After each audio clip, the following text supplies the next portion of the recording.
দ্বাদশ সংসদ নির্বাচনে চূড়ান্ত হয়েছে প্রার্থী তালিকা। ভোটাররা উন্মুখ নতুন জনপ্রতিনিধি নির্বাচনের অপেক্ষায়। পাড়া মহল্লায় বইছে ভোটের হাওয়া।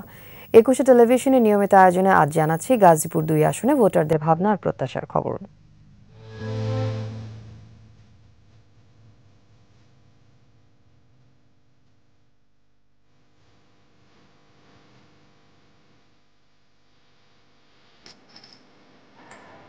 ভোট দিতে যাবেন কিনা, ভোট নিয়ে আপনার ভাবনাটা জানতে চাই। হ্যাঁ, অবশ্যই যাব। ভোট কেন দিব না? আমার দায়িত্ব আমি করব। বর্তমান সরকার আমাদের নারীদের নিয়ে অনেক অনেক উন্নয়ন করছে উনি। তারপর হচ্ছে যে ঘরে ঘরে কুটির শিল্প থেকে শুরু করে লেখাপড়ার মানে সকল দিক উনি ফুটিয়ে তুলছে। না, আমি চাই যে কোনো অবস্থাতেই ভোট হোক, আমরা যেন সবাই স্বতঃস্ফূর্তভাবে ভোট দিতে পারি। চোরাগুপ্তা হামলা করে দিচ্ছে, সাধারণ জনগণ ভুক্তভোগী। এটা আমি মনে করি দেশের প্রত্যেকটা নাগরিক তারা চিন্তা করবে, চিন্তা করে তাদের ভোট কেন্দ্রে যাবে, তাদের ভোটাধিকার প্রয়োগ করবে। এত সুন্দর ভাবে এই দেশটা আগায় নিছে, মানে দেশের চিত্র পরিবর্তন করে ফেলছে।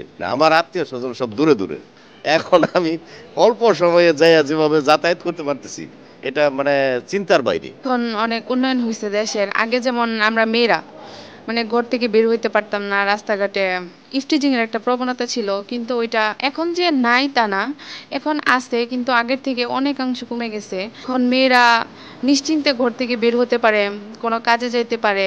সরকারি সংস্থা করছে যেখানে নাকি আমাদের মতো স্টুডেন্ট, তারপরে গৃহিণী, ওরা কাজ করতে পারতেছে, কাজ শিখতে পারতেছে। আমার মনে হচ্ছে যে এই সরকারের যে নারীদের জন্য যতটুকু নিরাপত্তা দেওয়া দরকার আমরা ততটুকু পেয়েছি। যদিও দ্রব্যমূল্যের দাম অনেক বাড়ছে, তবুও বাজারে গেলে থাকে না, সবাই নিয়ে যায়।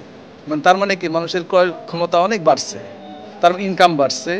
ফলে এই ১৫-২০ বছর আগের জীবনযাপন এখনকার জীবনযাপন ফার ডিফারেন্স, অনেক উন্নত জীবনযাপন ভোগ করতেছি আমরা।